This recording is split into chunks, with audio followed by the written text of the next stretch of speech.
Yesterday we began looking at some hindrances to our prayers. We noted the fact that having a spirit of unforgiveness can hinder our prayers to God.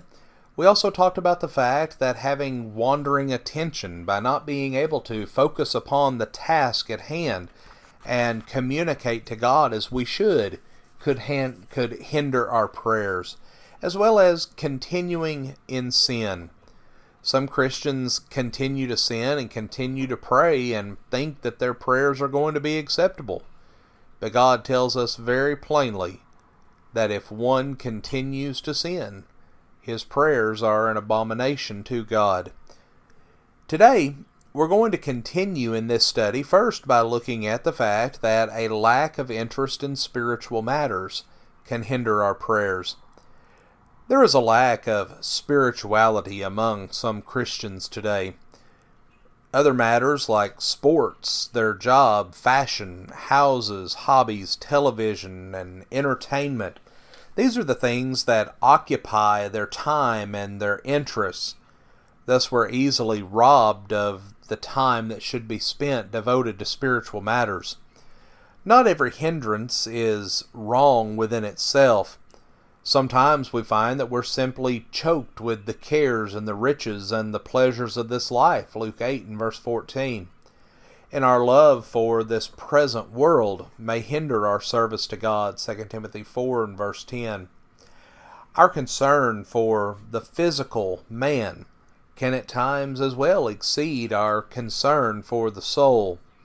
Some Christians spend very little time in reading their Bibles or using good study aids to help in their Bible study. But we make time for and do the things that we really have interest in. And something is wrong with our priorities when we think nothing of spending large sums of money for houses, cars, electronics, and vacations, and furniture, and fashionable clothing. And yet we think it's too much to buy a nice Bible or good study aids for ourselves. With some, spiritual matters are not on their minds that often, and when one is not spiritually minded, we find that he is less apt to pray without ceasing, as Paul tells us in 1 Thessalonians 5 and verse 17. Also we see that sometimes self-righteousness can be a hindrance to our prayers.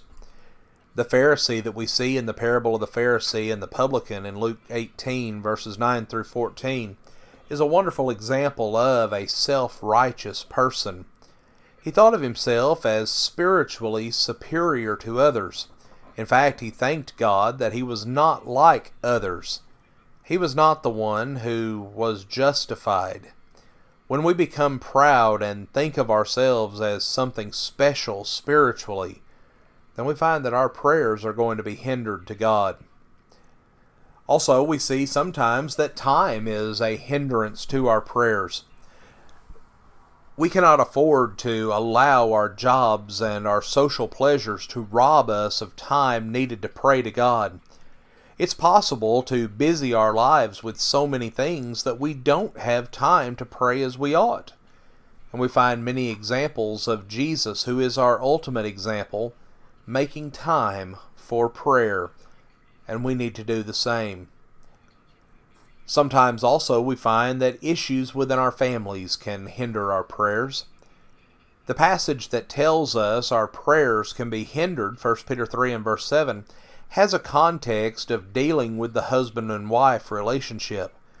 If a husband does not dwell with his wife according to knowledge, and honor her as the weaker vessel and treat her as an equal heir of the grace of life, then very simply put, Peter says his prayers are hindered. If that is true of husbands, the same principle would be true of wives. If she does not treat her husband right and strive to be the wife that God would have her to be, then her prayers would be hindered. This would also apply to parents in their relationship to their children, the positions of authority that they have, and the instruction to bring them up in the nurture and the admonition of the Lord. If they're not fulfilling the things that are expected of them, then their prayers can be hindered. So today, friends, let us all be diligent to make ourselves approved before God, that our prayers may not be hindered. Friends, we thank you for joining us for our program today. We hope that God blesses you with a wonderful day today and a wonderful weekend ahead.